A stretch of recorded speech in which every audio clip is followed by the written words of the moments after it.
Welcome back to Midnight Outcry. Tonight we bring you one chilling testimony, an intimate, true account from deep within the Appalachian Mountains. This isn't folklore. It's raw, unfiltered, and terrifying. What happened in those woods left a scar on the storyteller, and it might leave one on you too. If you're drawn to real horror that lingers long after the screen fades, subscribe to Midnight Outcry. Now, listen closely. The mountains remember. I'm Marcus, and I once had a strong interest in genealogy research. It was. Certain family history are intended to remain undiscovered. I had been there for 5 years, following paper trails and burial records to trace my mother's side of the family tree back through Appalachian settlers over several generations. Although it's laborious, I adored the detective part of it, assembling life from shards of records, birth certifications, as well as faded pictures. Abigail, my great-great-grandmother Thornton, had never been straightforward. In 1890, she was listed in census records as the wife of my great-grandfather, in a secluded glen in the eastern part of Kentucky. There was no documentation about her prior to that. No familial ties, no birth certificate, nothing. It was as if she had appeared out of thin air. Following months of fruitless attempts, I finally discovered a breakthrough. A distant relative contacted me via a genealogical forum, asserting that he was aware of the location of Abigail's former homestead. Deep inside the Daniel Boone National Forest, in an area so isolated that it was not shown on maps of the present day. According to him, his granddad had been the unofficial historian of the region for many years and had meticulously documented every ancient family and their homes. Ezra Caldwell was his name, and his voice had that unique mountain accent that conveyed generations of roots when we spoke on the phone. In those hills. He offered to lead me to the property, but cautioned me that the journey was challenging and that the forest. He appeared sincere in his desire to assist someone, even though the service road to the trailhead was hardly usable. Investigate the history of the area, and his familiarity with it seemed to be encyclopedic. We agreed to meet at a service station in the tiny village of Whitesburg on a Saturday morning in October. I was a driver, bringing my laptop, portable scanner, and photo equipment down from Ohio, anticipating to photograph what was left of Abigail's house throughout the day, and perhaps locate some family relics that could fill up her story's blanks. Ezra was just what I had anticipated. A slender man with grizzled hands and keen blue eyes that appeared to take in everything at once. He was in his 70s. His jeans were faded, a flannel shirt that has seen better days, and work boots. It appeared that his pickup truck had been navigating. He told me that it was the only car that could manage the mountain roads since the Carter era. We were leaving. It took about an hour to go to the trailhead on roads that were getting progressively narrower and worse. Ezra filled the time with tales of the feuds and tragedies of the ancient families who had populated these hollows in the 1800s. And how, when coal mining began in the region in the early 1900s, the majority of the homesteads had been abandoned. He said regarding Abigail's family with specific expertise, bringing forth information on their home and way of life that weren't in any of the documents I had located. He claimed that the Thorntons kept to themselves as, over a particularly rough stretch of road, we bounced. They were, even by mountain standards, private people. Silas, Abigail's father, was known for handling matters that other people avoided. Issue, if you understand what I mean, the church was unable to resolve. When I asked him to specifics, he simply shook his head and stated that certain stories were best off not being told. We parked at a road widening that hardly constituted a trailhead, where every side of the trees pressed in. Ezra carried a battered canvas pack and took me along what was essentially a deer path but may have been a logging road. The air in October was the scent of fading leaves, crisp and fragrant. And for the first mile or so, I had that well-known thrill of historical finding. However, something started to seem off as we went farther down into the depression. The woodland was too silent. No rustle of small animals in the underbrush, no bird sounds. Even our footsteps appeared too suppressed by a stifling silence that made me want to mutter. After we finished our hike, I inquired, how much further? For almost 2 hours. Ezra grimaced and looked at his watch. It ought to have arrived by now. These ancient routes, they change occasionally. I'll locate it, so don't worry.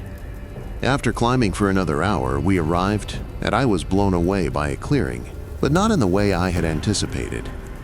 A 2-story log cottage that appeared to have been constructed just yesterday stood in the middle of the hollow. It was fresh to chink between the logs. There were no indications of weather damage on the roof, and the glass windows reflected the midday sunlight, showing no signs of chipping or cracking.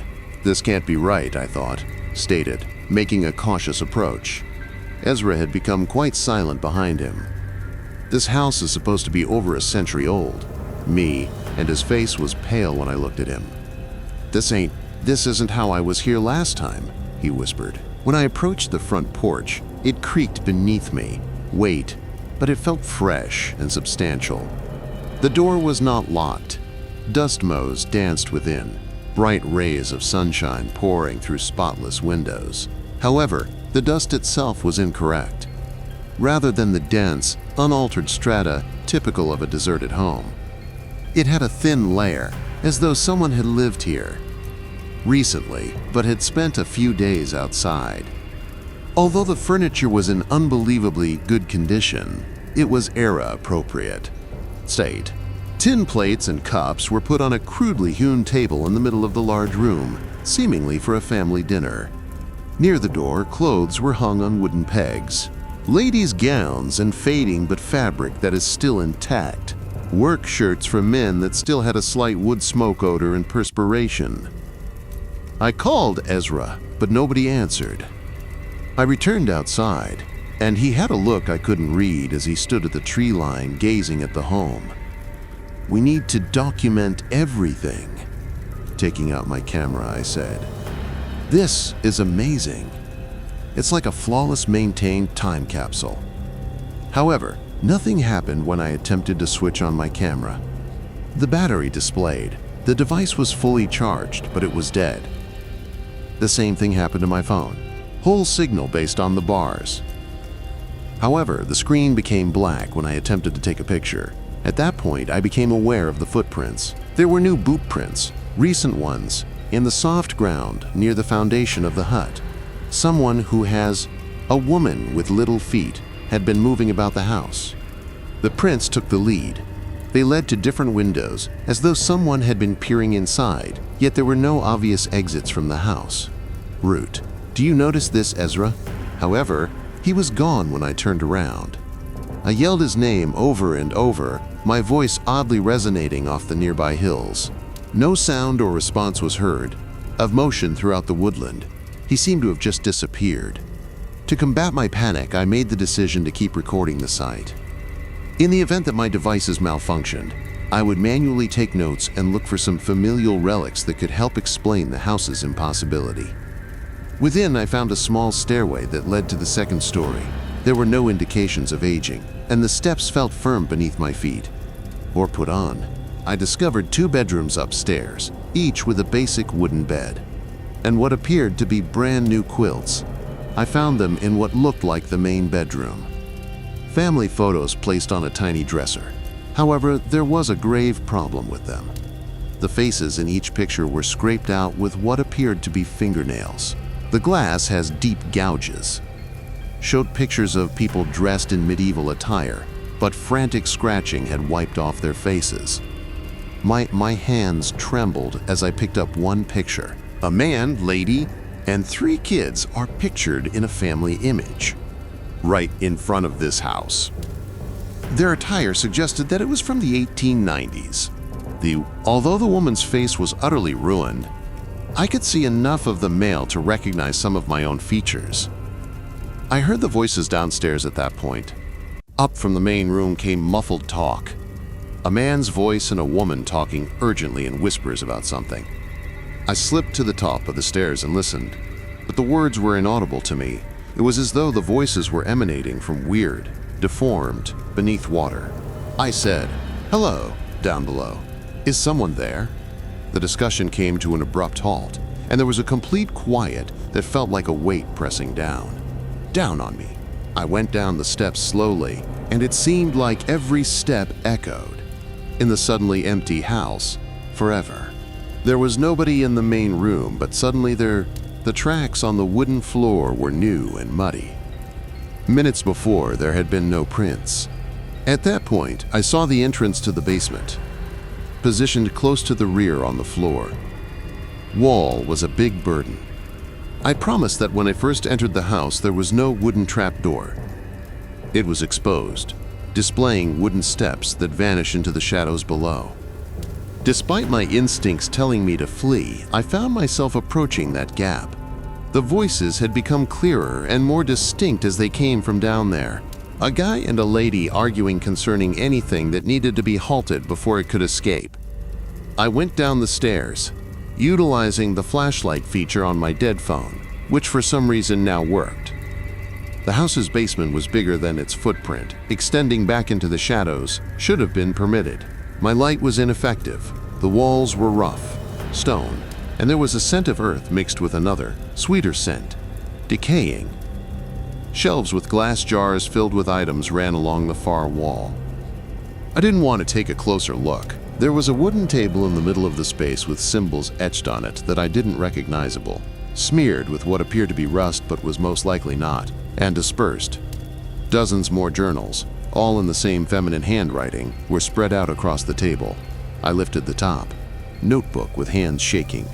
Only 3 days have passed since the initial entry was made. He's returning. I sense him drawing nearer. The lineage is nearly finished. After that, I'll have time to relax. The final one is Marcus. It will all be done when he gets there. My own name written in a journal that appeared to be a century old, with fading ink. I looked through decades worth of entries, one after the other, all about relatives who had returned to the Hollow. Submissions regarding my grandfather's 1962 visit and his decision to remain. Concerning my wonderful uncle arrived in 1983 after realizing his mission. The last entry dated yesterday. Like the rest, Ezra brought him. The door is ajar. The A family can reunite. The cellar door above me slammed shut at that moment. As I hurried up the steps, I pressed against the trap door with everything I had, yet it refused to move. It had been set on top of something substantial. Something distant, more substantial than furnishings. I heard footsteps circling the house from above. Several sets of footsteps. A few. They were all circling the basement door, some light, some hefty. Additionally, my family's voices. My grandfather, who passed away when I was 12, was calling my name. I recalled the sound of my great-uncle laughing during visits when I was a child. And the kind, patient voice of a woman. Come on, Marcus, upstairs. Time to return home. Time to become a member of the family. I worked frantically as the voices above increased, using my keys to chip away at the mortar surrounding the back wall of the basement, more demanding. After what seemed like hours, I was able to make a space, big enough to squeeze through. Just before complete darkness fell, I stepped out into the woodland behind the home. Now the cabin, it appeared as it should have, a dilapidated building with a sagging roof and damaged windows. However, shadows traveled over the gaps, and lights flashed in those cracked panes. I sprinted through the forest, slamming through bushes in what I thought was Ezra's truck's path. Branches ripped through my clothing and face, but until I got to the road, I continued. Ezra wasn't there, but the truck was. The ignition contained the keys. As though he had purposefully left them there. I went quicker than was safe when I drove that old pickup down the mountain road. I paused until I arrived at the petrol station where we had first met. I reported Ezra missing to the sheriff over the phone, and they told me something that chilled me to the bone. In 1987, Ezra Caldwell was reported missing. His body was never found, but his truck had been discovered at the bottom of a ravine. I had been with a man all day, who had passed away more than 30 years ago. My family tree research was never completed. I destroyed all of the genealogies, materials that I had gathered and transported throughout the nation. However, occasionally on quiet, I still hear the woman's voice calling my name at night. Both patient and tenacious, telling me that there are family members waiting for me in that void. A few, for good reason, secrets are kept hidden. Furthermore, the Appalachian Mountains are not always a place of tranquil repose for the departed. They bide their time until the lineage to return home. I'm telling this tale because I have two individuals to comprehend. Never give up if you hear the mountains calling your name. Pay attention. Avoid listening to the whispers. I nearly failed to return. Additionally, a portion of I am still waiting up there.